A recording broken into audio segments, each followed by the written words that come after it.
আসসালামু আলাইকুম প্রিয় দর্শক, অন্ধমঞ্চের আলোচনায় সবাইকে আমন্ত্রণ জানাচ্ছি। সারা পৃথিবীর দৃষ্টি এখন চীনে।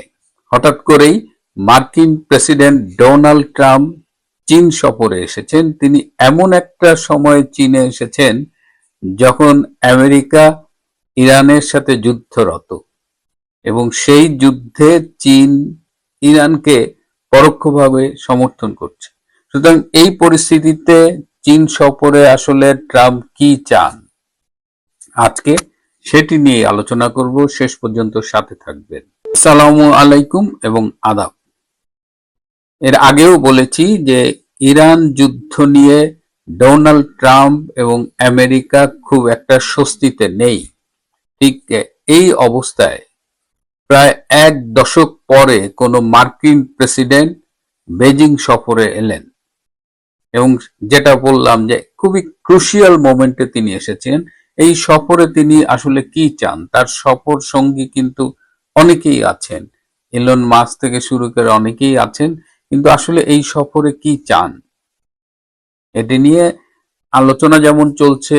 এটা কি বাণিজ্য যুদ্ধের অংশ, এটা কি কোনো ধরনের সমঝোতা, বিশ্বের দুই সুপার পাওয়ার তারা কি নিজেদের মধ্যে কোনো আন্ডারস্ট্যান্ডিং করতে চায়, এইসব নিয়ে যখন আলোচনা হচ্ছে তখন আমাদের সূত্র জানাচ্ছে যে এই সফরটি মূলত ট্রাম্প এসেছেন ইরান বিষয়ে একটা সমঝোতায় পৌঁছতে, এবং তারা চীনের একটা ইন্টারফারেন্স চায়। ওদিকে পাকিস্তানের মধ্যস্থতায় তারা ইরানের সাথে কোনো সমঝোতায় পৌঁছতে পারছে না।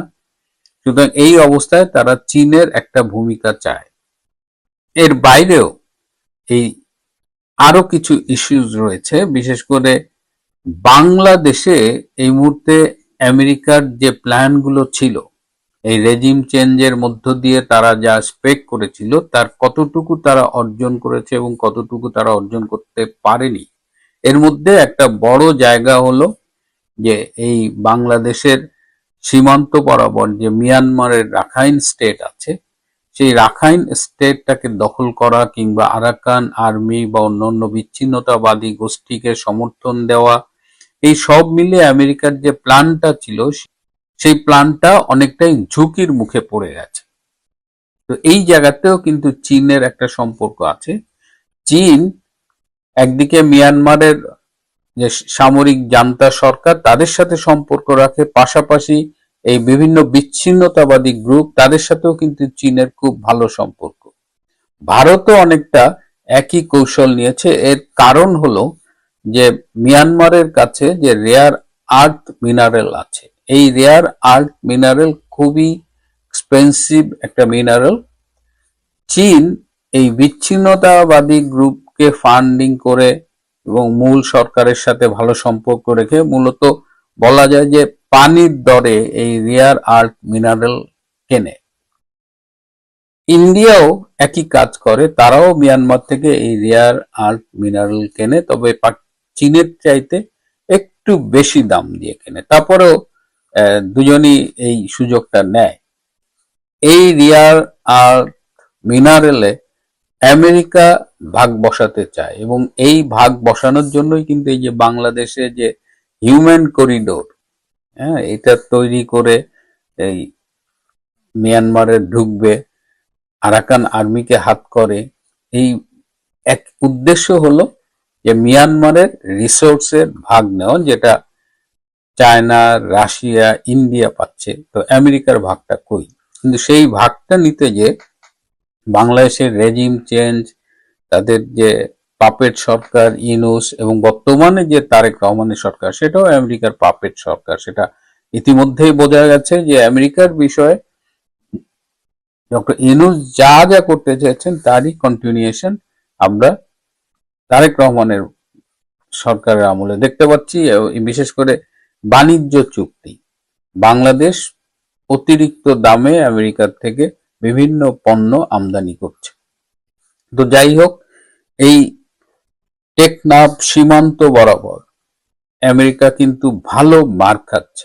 আপনাদের মনে আছে যে আমি মাঝে মধ্যে পেকুয়া বাজারের কথা বলতাম। টেকনাফের একটা বাজার হলো পেকুয়া বাজার, কক্সবাজারের খুব কাছে। এই পেকুয়া বাজারে মোস্তফা মাঝি নামে একজন ছিলেন ব্যবসায়ী, তিনি একটি 19 তলা হোটেল করছিলেন। সেই হোটেলটার দোতলা বা তিনতলা পর্যন্ত কমপ্লিট হয়েছিল। সেখানে নিচে বিশাল পানশালা ছিল, সেখানে ফরেনাররা এসে যাতে পান করতে পারেন, ড্রিঙ্ক করতে পারেন, সেই ব্যবস্থা ছিল। একদিন ভোরে দেখা গেল মোস্তফা মাঝিকে কে বা কারা খুন করে গেছে। সেই পেকুয়া বাজার কিন্তু আবার খুব অস্থির হয়ে উঠেছে, সেখানে আইন শৃঙ্খলা পরিস্থিতি খুব অবনতি ঘটছে। এবং গত 5ই মে এবং 9ই মে, 5ই মে 2 জন, 9ই মে 2 জন, এই 4 জন ভোরের দিকে খুন হয়েছে। এই 4 জন মানুষকে দেখে কিন্তু মনে হয়নি যে তারা খুব সাধারণ বা আমজনতা। তারা হয় বিচ্ছিন্নতাবাদী অথবা কোনো স্পাই বা জঙ্গি, তারা স্বাভাবিক কিছু না। সো এই 4টা খুন নিয়ে কিন্তু পেকুয়া বাজারে এক ধরনের অস্থিরতা তৈরি হয়েছে এবং পুরা রিজিয়নটাই এখন একটা হযবরল অবস্থা হয়ে গেছে। সেখানে একদিকে বিচ্ছিন্নতাবাদীরা রয়েছে, আমাদের সীমান্ত রক্ষীরা তারা কি করছে জানি না, পাহাড় অশান্ত হয়ে উঠছে। এদিকে আরাকান আর্মির একজন ধর্মীয় নেতা ভন ইউ কুনচাল, তিনি আবার একটি স্ট্যাটাস দিয়ে তিনি একটি রাখাইন স্টেটের প্রপোজড ম্যাপ দিয়েছেন। সেই ম্যাপে তিনি চট্টগ্রামকে ইনক্লুড করেছেন। তার মানে কি? রাখাইন স্টেট হবে তো সেখানে চিটাগাং কি করে ইনক্লুডেড হয়? তার মানে এমন কোনো বৃহত্তর কনস্পিরেসি চলছে কিনা যে বাংলাদেশের একটা অংশকে তারা রাখাইন স্টেট বা ক্রিশ্চিয়ান স্টেট, কোথাও তারা, মোট কথা বাংলাদেশকে ভেঙে ফেলবার কোনো চক্রান্ত চলছে কিনা, সেটাও একটা বিষয়। তো সব কিছু মিলিয়ে ট্রাম্প এই যে চীনে আসছে, চীন মিয়ানমারের রিসোর্স ভাগ করছে, তো সবকিছু কিন্তু ইন্টারলিঙ্ক। ওদিকে ইরান যুদ্ধ তো একটা বিশাল মাথা ব্যথা হয়ে গেছে ট্রাম্পের জন্য, কারণ এই নেক্সট, বারবার বলছি যে মিড টার্ম ইলেকশন অক্টোবরে, সেই ইলেকশনে ট্রাম্পকে জিততে হবে। কিন্তু বর্তমান যে পরিস্থিতি, তাতে ট্রাম্পের জেতার খুব একটা আশা আমরা দেখি না। দেশে আমেরিকার ভেতরেও তার জনপ্রিয়তা আগের চাইতে কমে গেছে। ইরান যুদ্ধে কুল নাই কিনার নাই, এরকম একটা অবস্থা। কিভাবে এখান থেকে ওয়ে আউট করবে, কারণ যে শর্ত তারা দিচ্ছে ইরানকে, ইরান তা মানবে না। আবার ইরান যে শর্ত দিচ্ছে সেটাও তারা মানবে না। আবার এর মধ্যে আমরা দেখলাম যে ইরানের বিমান নাকি তারা ফুয়েল নেওয়ার জন্য পাকিস্তানে থামে। তো এটা একটা বিশাল ব্যাপার যে পাকিস্তান আমেরিকার দালালি করে, যে পাকিস্তান এই যুদ্ধে মধ্যস্থতা করছিল, তারা আবার গোপনে গোপনে ইরানের যুদ্ধ বিমানকেও জায়গা দিচ্ছে। তো আমেরিকা কিন্তু এই বিষয়টা ভালোভাবে নেয়নি।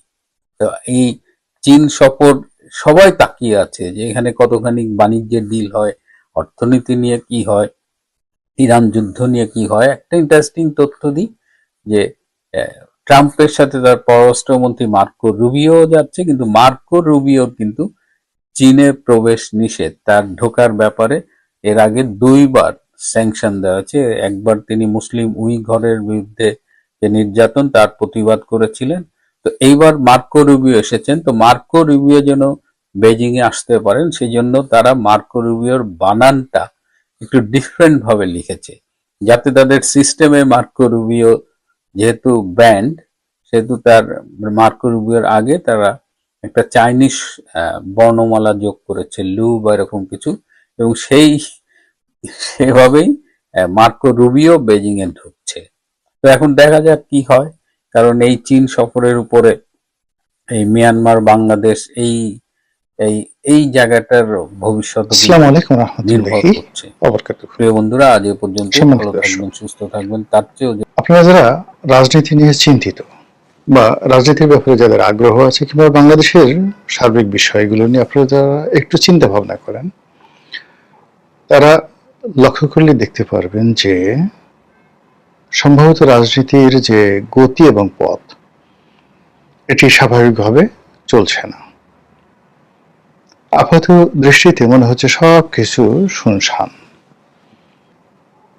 পুলিশের নিয়োগ বদলে চলছে, পার্লামেন্টের অধিবেশন শেষ হলো, প্রধানমন্ত্রী তার স্ত্রীকে নিয়ে শ্বশুরবাড়ির এলাকা সিলেটে গেলেন খাল কাটার জন্য।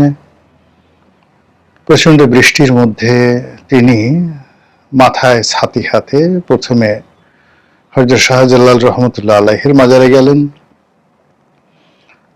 সেখান থেকে বের হয়ে তিনি সার্কিট হাউসে গেলেন। সার্কিট হাউসে বারান্দায় দাঁড়িয়ে তিনি বৃষ্টি স্নাত সিলেট দেখলেন এবং সুরমা নদীর তীরের অপরূপ দৃশ্য সস্ত্রীক দেখলেন। সেই ছবি আমরা দেখলাম। এর বাইরে তিনি যখন খাল কাটতে যাচ্ছিলেন, সেই কোদালের শক্ত হাত, শ্রমিকের মতো একেবারে শক্ত হাতে তিনি সেই মাটি কাটছিলেন। আর এটাকে একটা উৎসব, মাটি কাটা কিন্তু একটা ভীষণ রকম উৎসবের কাজ। যারা কেটেছেন তারা বলতে পারবেন। আমরা গ্রাম অঞ্চলে কি হতো, এরকম যেটাকে বলা হতো ব্যাগার খাটানো, অনেক সময় কাজকর্ম থাকতো না, গ্রামের মাতব্বর সাহেব গ্রামের লোকজনদেরকে বলতেন যে আসো আমরা স্বেচ্ছাশ্রমের ভিত্তিতে এটা কাজ করি। কখনো পুকুর কাটা হতো, কখনো রাস্তা খনন করা হতো। মাতব্বর সাহেব বা মাতব্বর সাহেব তিনি হালকা অনেক সময় তার মানে অবস্থা অনুযায়ী সঙ্গতিপূর্ণ লোক হলে একটা ছাগল জবাই করে সবাইকে খাওয়াতেন, শ্রমিকদেরকে খাওয়াতেন, অথবা অনেক সময় শুধু খিচুড়ি খাওয়াতেন। তো এতেই মানুষ কাজ করে দিয়ে যেত। এবং আমরা যখন ছোট বাচ্চা ছেলে ছিলাম, আমরাও এরকম কাজ করতাম, ভীষণ রকম মজা লাগতো। মাটি কাটা একটা অন্যরকম একটা ভাবসাব। আমার নির্বাচনী এলাকাতে যখন আমি এমপি হলাম, তখন একটা বিরাট সিডর হলো। সিডরে বেশ কয়েকটি বাঁধ, মানে একেবারে খুব সেন্সিটিভ জায়গাতে অনেকগুলো বাঁধ ভেঙে গেল। এবং সেটা যদি আমি সরকারি কর্মের উপর নির্ভর করতাম, তাহলে হয়তো দেখা গেল যে 1 বছর 1.5 বছর সে বাঁধ নির্মিত হতো কিনা পানি উন্নয়ন বোর্ডের টাকায়, এটা বলা যাচ্ছিল না। কিন্তু আমি জনগণকে আহ্বান করলাম যে আসেন আমরা নিজেরা স্বেচ্ছাশ্রমের ভিত্তিতে এই কাজটা করি। তো ওই সময়টাতে পটুয়াখালীতে যিনি ডিসি সাহেব ছিলেন, মিস্টার রিয়াজ, তিনি খুব খুশি হলেন আমার এই উদ্যোগে এবং তিনি বললেন যে ঠিক আছে, শ্রমিকদেরকে খাওয়ানোর জন্য তার যে ফান্ড আছে, জিআর ফান্ড আছে, সেখান থেকে তিনি চাল দিবেন। সেই চাল দিয়ে খিচুড়ি রান্না হবে। হাজার হাজার মানুষ, সেই 10 থেকে 15,000 মানুষ রাস্তায় নেমে গেল। ডিসি সাহেব এলেন এবং ওখানে একজন সামরিক কর্মকর্তা ছিলেন, কর্নেল শাহাদাত, তিনিও এলেন। এবং সেই জনগণের যে উচ্ছ্বাস, সেই উচ্ছ্বাসের মধ্যে আমরা সবাই সেই মাটি কাটায় অংশ নিলাম। ডিসি সাহেব নামেননি, কিন্তু আমাকে পাবলিক আর ছাড়লো না, আমাকে টেনে টেনে একদম সে নামিয়ে দিল।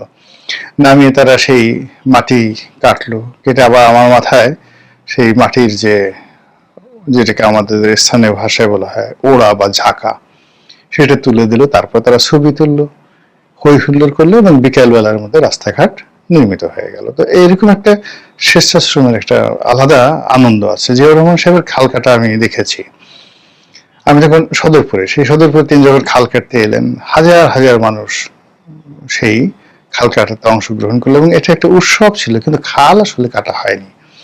সদরপুরে যেটাকে আমরা গাং বলি, পদ্মা নদী থেকে শুরু করে এটি সেই পিয়াজখালী হয়ে সদরপুর হয়ে একবার হাট কৃষ্ণপুর পর্যন্ত চলে গেছে। একটা সময় এখান দিয়ে স্টিমার চলতো। তো ওই যে গাং বা নদী, সেটা বর্ষাকালে ভয়ঙ্কর হয়ে যায়, শীতকালে একেবারে কিছুই থাকে না, সেটা খনন করার উদ্যোগ নেওয়া হলো। তো বিভিন্ন মানুষ বিভিন্ন জায়গাতে যায়, আনন্দ করে, ফুর্তি করে। প্রেসিডেন্টকে খুশি করার জন্য হয়তো দেখা গেল যে কোদাল নিয়ে আসে, ঘন্টাখানেক খাল কাটে, এরপর ওটা আরো পরবর্তীতে বর্ষাকালে নদীর তীর ভেঙে আরো তছনছ হয়ে যায়। তো এরকম অন্যান্য এলাকাতে তার কোন খাল দিয়ে কতটা পানি প্রবাহিত হয়েছে, কোন খালের অস্তিত্ব কোন পর্যায়ে আছে, আই ডোন্ট নো। কিন্তু এখন আবার সেই খাল কাটার উন্মাদনা শুরু হয়েছে এবং অনেক জায়গাতে এটা নিয়ে যে নেতিবাচক ব্যবসা বাণিজ্য শুরু হয়েছে।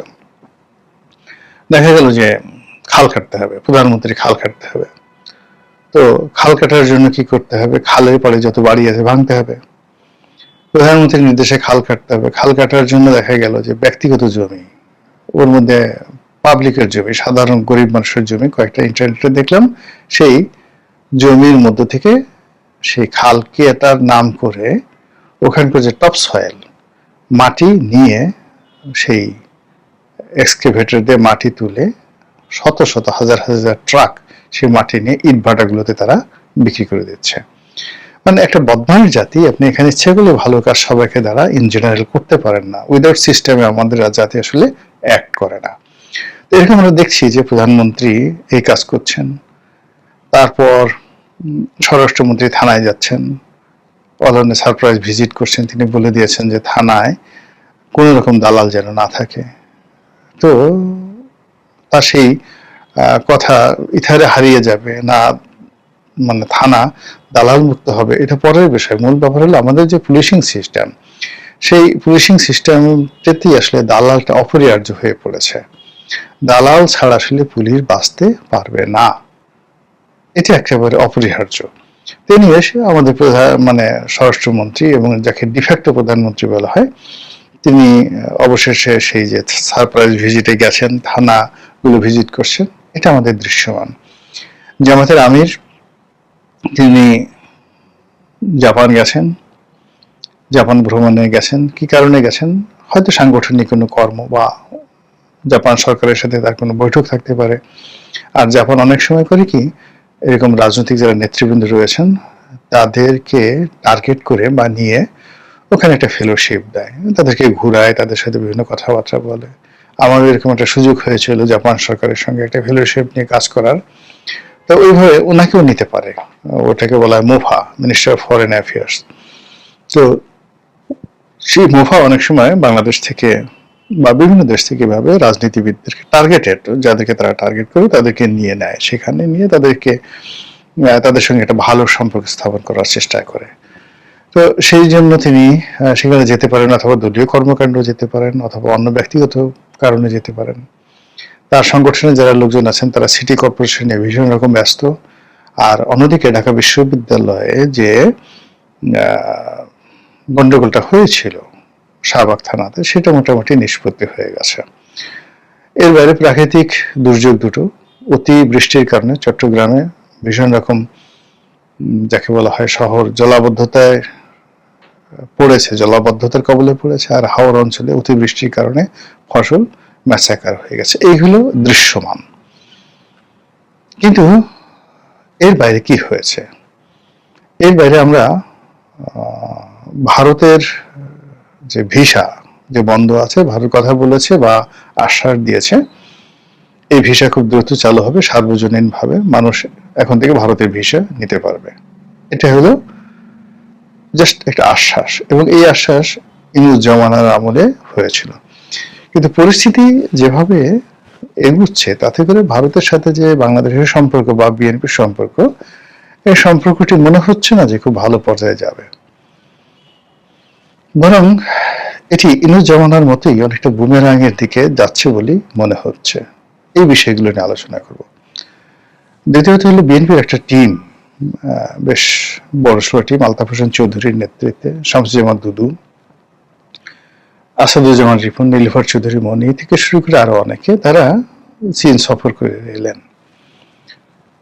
আমারও এরকম এমপি থাকাকালীন অবস্থায় চীন সফরে যাওয়ার সুযোগ হয়েছিল, এবং চীনের যারা কর্তা ব্যক্তি তারা কেন দাওয়াত দেয়, কি করে, এই বিষয়গুলো যতটুকু জানার চেষ্টা করেছি ওই সময়টাতে, যতটুকু বুঝেছি, তাতে মনে হচ্ছে যে চীন বাংলাদেশের ব্যাপারে আস্থা স্থাপন করতে পারছে না।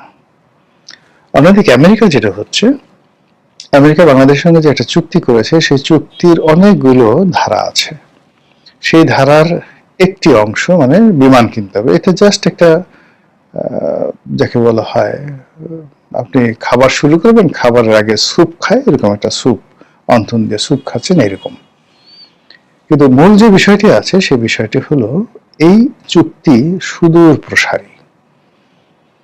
এর একটা সামরিক অংশ আছে, এর একটা বেসামরিক অংশ আছে, এর একটা অ্যালাইনমেন্ট আছে, এর এগেনস্টে বার্মা অ্যাক্ট আছে, এর বিপরীতে সেন্ট মার্টিন আছে। সেখান থেকে অস্ত্র, গোলা বারুদ, কৃষি পণ্য, তারপরে শেষে খাদ্যদ্রব্য থেকে শুরু করে সব কিছু সেখান থেকে আমদানি করতে হবে, এবং আগামী একটা নির্দিষ্ট সময়ের মধ্যে $15 বিলিয়ন, বোঝার চেষ্টা করুন, $15 বিলিয়ন। এর মধ্যে আমরা মাত্র $3.5 বিলিয়ন মানে চুক্তি করেছি। তাহলে $3.5 বিলিয়ন চুক্তি করেছি, এর বাইরে আরো আমাদেরকে $11.5 বিলিয়ন আমদানি করতে হবে, এবং যে জিনিসগুলো আমদানি করতে হবে সেই জিনিসগুলো কৃষি পণ্য, এবং তাদের যে সকল কৃষি পণ্য পৃথিবীর যে কোনো দেশে এসছে এগুলো দামি এবং এগুলো হাইব্রিড, শরীরের জন্য এগুলো ভালো না। আমেরিকান যারা লোকজন আপনি দেখেন, একটা বিরাট বিরাট মোটা তাজা গাম্বুস টাইপের লোক, গায়ের চামড়াগুলো নষ্ট হয়ে গেছে। বেশিরভাগ এই চামড়াগুলো আপনি আমেরিকানদের যে চামড়া আপনি দেখবেন যে জ্বলে পড়ে ছারখার হয়ে গেছে। আপনি ছবিতে যত কাছাকাছি দেখেন, যত সুন্দর দেখেন, কাছাকাছি আপনি দেখবেন যে তারা যদি আপনার সামনে বসে, মেয়েরা বলেন ছেলেরা বলেন প্যান্টি পরে বলেন, আপনি তাদের দেবেন, তাদের স্কিন দেখে আপনি হ্যাপি হবেন না, আনহ্যাপি হবেন। চীনের যেমন মেয়েদের বা ছেলেদের যে গায়ের রংটা অনেক সুন্দর, ঠিক আমেরিকানদের ওরকম না। ওদের ওই আবহাওয়া, প্রকৃতি, খাদ্য অভ্যাস, তো এগুলোর কারণে তাদের আসলে ওরকম চেহারা সুরত নষ্ট হয়ে যায়। তো সেই খাবারগুলো আমাদের দেশে এখন তারা দেবে, সেটা সয়াবিন হোক, সূর্যমুখী তেল হোক, ওদের খেজুর হোক, ওদের পেট্রোলিয়াম হোক, তারা এই জিনিসগুলো দিবে এবং আনতে হবে। এবং এগুলো নিয়ে সরকারের উপর একটা নিদারুণ চাপ তৈরি করা হচ্ছে। সরকার এই কথাগুলো যদি না শুনে, তাহলে পর্দার আড়ালে নানা রকম খেলাধুলা হবে। তো এই জিনিসগুলো মোটামুটি পর্দার আড়ালে চলছে, ভীষণ রকম চলছে। এবং এর ফলে কি হলো, আগামী দিনগুলোতে রাজনীতির যে হিসাব রয়েছে, পরিণতি রয়েছে, এগুলো সম্পূর্ণ পাল্টে যাবে। কেন পাল্টে যাবে, এরকম 5টি কারণ আমি আপনাদেরকে সংক্ষেপে বলার চেষ্টা করব।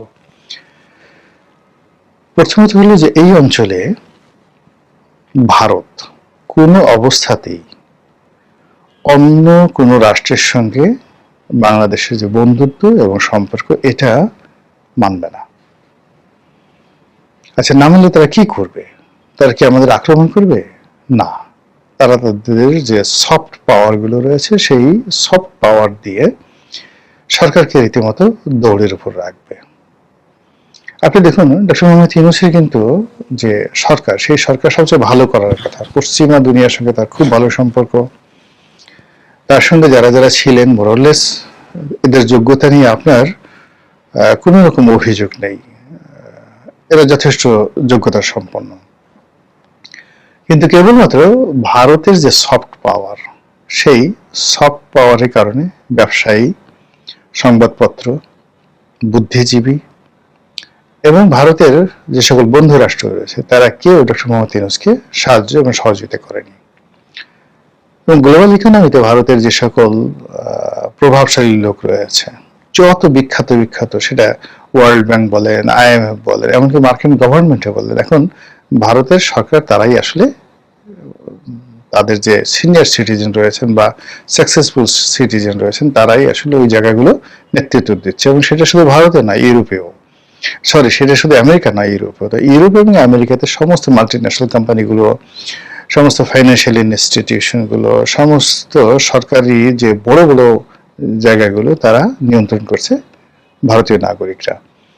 একইভাবে যদি আপনি মালয়েশিয়া ধরেন, সিঙ্গাপুর, থাইল্যান্ড, এই 3টি দেশ, এখানে ভারতের যে সফট পাওয়ার বিজনেসের ক্ষেত্রে, ব্যবসা বাণিজ্যের ক্ষেত্রে, অর্থনীতির ক্ষেত্রে এবং সংবাদপত্রের ক্ষেত্রে, ইন্টেলেকচুয়াল জগতে ভারতের আধিপত্য সীমাহীন। এবং এই আধিপত্য দিয়ে তারা যে ন্যারেটিভগুলো তৈরি করতে পারে বা পারবে, সেটা মোকাবেলা করার ক্ষমতা আমেরিকারও নেই, আমাদের তো দূরের কথা, আমেরিকারও নেই। কাজেই এই যে ভারতের সঙ্গে একটা ডিপ্লোম্যাসি গড়ে তোলা এবং তুলতে না পারা, এটা আমার কাছে মনে হচ্ছে 1 নম্বর কারণ। এই সরকারের যে কোর্স অফ অ্যাকশন, সেই কোর্স অফ অ্যাকশন পরিবর্তন করে দিবে। 2 নম্বর হলো যে চীন, এই সরকারকে চীন প্রলুব্ধ করছে, যেভাবে আওয়ামী লীগকে করতো তারা, যেভাবে শেখ হাসিনাকে করতো। কিন্তু কোনো অবস্থাতেই চীন কখনো কারোর জন্য ঝুঁকি নেয় না। চীন শুধু তার নিজের ব্যবসা বাণিজ্যটা দেখে, নিজের স্বার্থ দেখে, কিন্তু তার যে হার্ড পাওয়ার, সেই হার্ড পাওয়ার যেটা ভারত ব্যবহার করে তার মিত্রদের জন্য বা তার শত্রুদের জন্য, আমেরিকা ব্যবহার করে, কিন্তু চীন এখন পর্যন্ত তার কোনো হার্ড পাওয়ার, সামরিক শক্তি কোনো মিত্রের জন্য আজ অবধি ব্যবহার করেনি, এমনকি ইরানের জন্য। ইরানের সাথে তার যে সম্পর্ক আনবিলিভেবল, এবং সে তার যে এই মুহূর্তে সামরিক শক্তি, সে যদি চায় যে তাইওয়ান দখল করবে, it's a matter of 1 hour, 1 ঘন্টা লাগবে তার, কিন্তু সে এখনো পর্যন্ত হার্ড পাওয়ার ব্যবহার করে কোনো যুদ্ধাবস্থা তৈরি করছে না। ফলে বাংলাদেশের যারা লোকজন আছে, যাদের সঙ্গে চীনের খুব ভালো সম্পর্ক, এটা অনেকটা পরকীয়ার মতো। আপনার ঘর ভাঙবে, কুলবুদ্ধ আপনার ঘর থেকে আপনাকে বের করবে এবং সময় মতো আপনাকে বিয়ে থা করবে না। এবং দেখেন শেখ হাসিনার যে পতন, সেই পতন কিন্তু এই যে চীনের যে প্রলোভন, সেই প্রলোভনের কারণে। শেখ হাসিনা যদি একেবারে চোখ বুঝে ভারতের সাথে সম্পর্কটা রক্ষা করত, যেভাবে বলতো সেভাবে, তাহলে সে এখনো পর্যন্ত ক্ষমতায় থাকতে পারত। 2 নম্বর হলো, সে ঘাড় বাঁকা করে যেভাবে আমেরিকার সাথে বাহাদুরি করেছে, এটাও তার জন্য একটা বিরাট কারণ হয়ে দাঁড়াচ্ছে। এবং শেখ হাসিনার যে কাজগুলো, ঠিক সেম কাজগুলো এখন বর্তমান সরকার করছে। এটা হলো 2 নম্বর। 3 নম্বর হলো, যেটা শেখ হাসিনার ছিল না, শেখ হাসিনার ব্যাপারে আমেরিকার একটা যাকে বলা ইতিবাচক ধারণা ছিল, এবং আমেরিকা বিভিন্নভাবে তাকে পুশ করার চেষ্টা করেছে, তাকে বাধ্য করার চেষ্টা করেছে, তাকে প্রভাবিত করার চেষ্টা করেছে, কিন্তু তাকে আসলে প্রথম দিকে সরাতে চায়নি। কিন্তু সে যখন খুব একেবারে রেজিস্ট হয়ে গেছে, তখন মার্কিন ডিপ স্টেট থিওরির অনুযায়ী তাকে রেজিম চেঞ্জ করার ব্যাপারে তারা কঠোর হয়, এবং সেখানে ডক্টর মোহাম্মদ ইউনূসকে নিয়ে তাদের আকাশচুম্বী একটা আগ্রহ ছিল, এবং তাদের দ্বিতীয় আগ্রহ ছিল জামাতকে নিয়ে, জামাত এবং এনসিপিকে নিয়ে, কিন্তু বিএনপিকে তাদের ধরার মধ্যে ছিল না। তো সেক্ষেত্রে যখন ডক্টর মোহাম্মদ ইউনূস ফেল করলেন, তখন তারেক রহমান সাহেব সামনে চলে এলেন, পর্দার পাদপীঠে চলে এলেন। কিন্তু এতে করে আসলে লাভ হয়নি। এতে করে লাভ হয়নি এই কারণ হলো যে আমেরিকা এমন একটা রাষ্ট্র, তারা যখন কারোর ব্যাপারে কোনো নেতিবাচক সিদ্ধান্ত নেয়, ওটা আজীবন তারা নিতে থাকে। আর কারোর ব্যাপারে যদি ইতিবাচক চিন্তা করে, মানে তখন মানে যে কোনো অবস্থাতে তার সঙ্গে তারা থাকে।